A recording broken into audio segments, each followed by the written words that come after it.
네, 여러분 안녕하십니까? 좀 전에 한일 정상회담이 끝났고 그 바로 전에 한중 회담이 종료됐는데요. 우선 제가 한중 회담, 한일 정상회담 결과를 성과 위주로 간략하게 설명을 드리고 이것을 문서로 좀 더 자세하게 풀어낸 보도 자료는 이 브리핑이 끝나자마자 배포해 드릴 테니까요. 상호 보완적으로 이렇게 쓰시면 좋을 것 같고, 저는 주로 정무 그리고 사회문화, 정치, 외교 안보 그리고 경제 성과는 실질적인 결과물 위주로 간략하게 말씀을 드리고, 같이 와 계신 경제 수석께서 경제 현안에 대해서 조금 더 살을 붙여서 설명을 드리도록 이렇게 릴레이로 하겠습니다. 우선 한중 회담은 우리 윤 대통령이 먼저 어떤 대내외 환경 속에서도 한중 양국이 소통을 지속해 나가는 것이 필요하다. 그래야만 서로 존중하면서 공동 이익을 추구하고 영내 평화와 번영을 함께 만들어 갈 수 있겠다. 이렇게 제안을 했고요. 여기에 대해서 리창 총리도 오늘 같은 유익한 대화가 계속 이어지길 바란다면서 중국은 한국의 좋은 친구, 좋은 이웃, 좋은 동반자가 되고 싶다.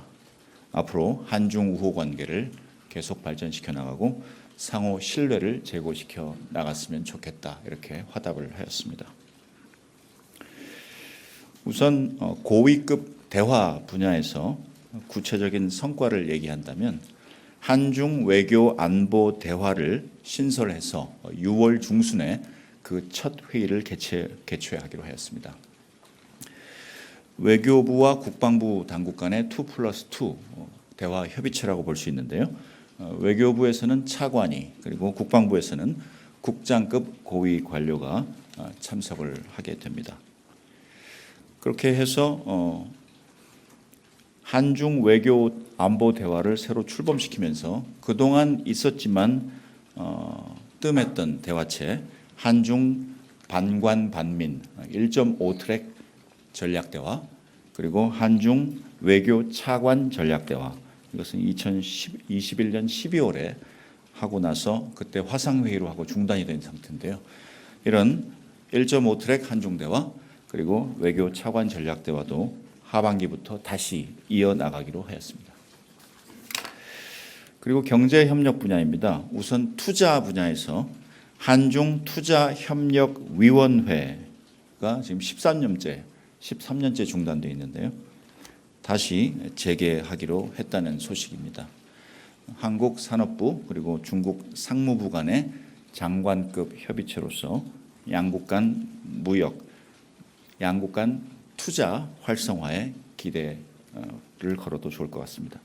특히 양국 간 투자 그리고 기업 활동 얘기를 하면서 윤 대통령은 리창 총리에게 우리 기업들이 중국에 보다 활발히 투자하고 또 이미 가 있는 기업들이 보다 안심하고 기업 활동을 펼 수 있도록 글로벌 기준 스탠다드에 맞는 경제 그리고 투자 지원 정책이 이루어졌으면 좋겠다. 이렇게 얘기를 하였고요. 여기에 대해서 리창 총리는 법치에 기반한 시장화를 계속 추진해 나가겠다. 그리고 국제화를 더욱더 높여 나가겠다. 이렇게 화답을 함으로써 한국 기업에 대한 배려 그리고 지원 의지를 피력하였습니다. 자유무역 분야의 성과입니다. 한중 FTA 2단계 협상을 재개해 나가기로 하였습니다. 한중 FTA는 2015년 12월 발효된 상태인데요. 그동안 추진되어 온 상품 교역 분야의 시장 개방을 넘어서서 앞으로는 서비스 분야에까지, 특히 문화, 관광, 법률 분야에 이르기까지 양국의 교류와 개방을 확대하는 논의를 이어가기로 했습니다. 그 다음에 공급망 분야에서 한중 수출 통제 대화체를 새로 출범시키기로 하였습니다.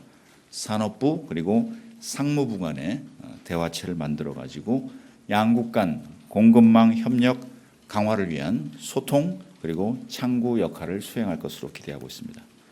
기존에 해왔던 한중 공급망 협력 조정 협의체 그리고 한중 공급망 핫라인, 이것도 더욱 적극적으로 가동해 나가기로 했습니다.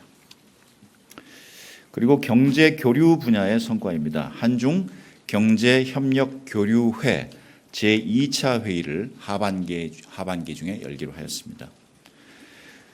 작년 11월에 중국 지린성에서 1차 회의가 개최된 바 있습니다. 한국의 기재부 그리고 중국의 발전개혁위원회가 공동으로 주최했는데요.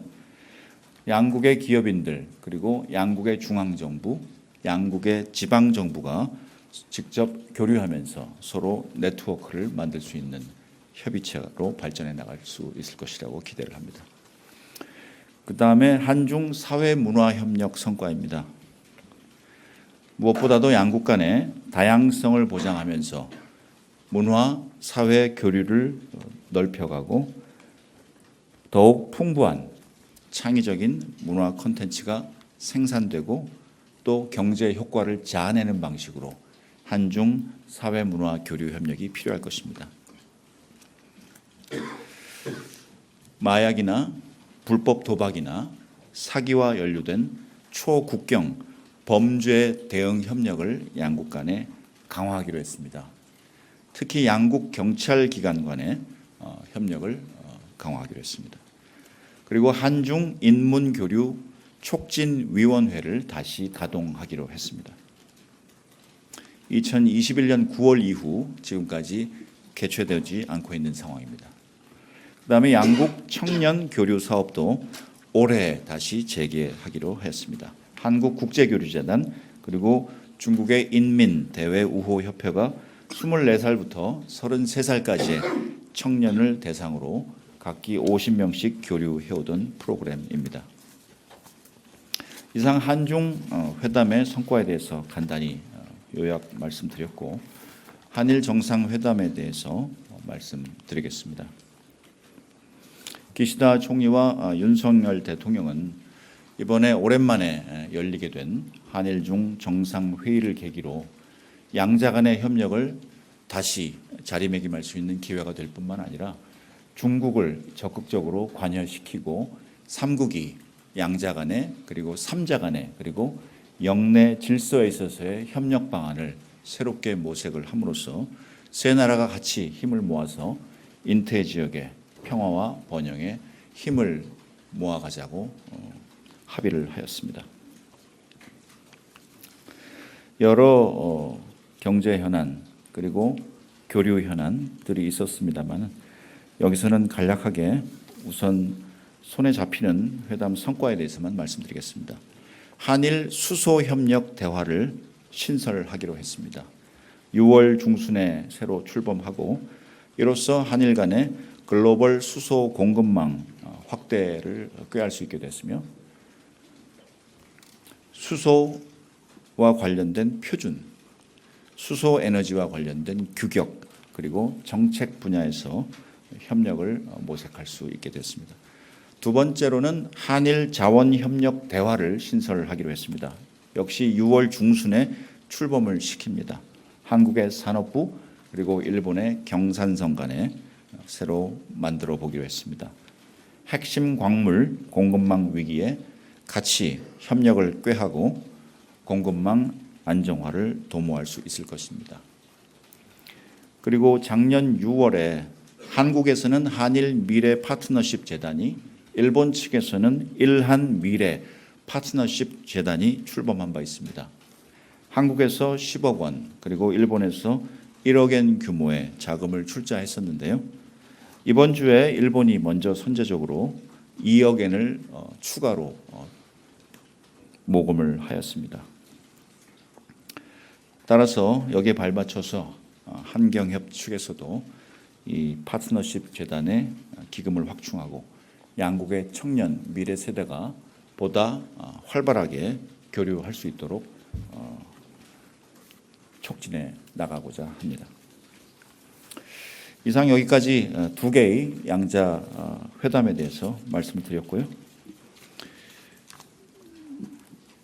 보도 자료하고 같이 맞추어서 전체적으로 그림을 이해하시면 되겠고 아직도 협의가 진행 중인 만큼 한일 중 정상회의의 결과물에 대해서는 내일 이후에 가급적 적시에 배포해 드릴 수 있도록 하겠습니다. 고맙습니다.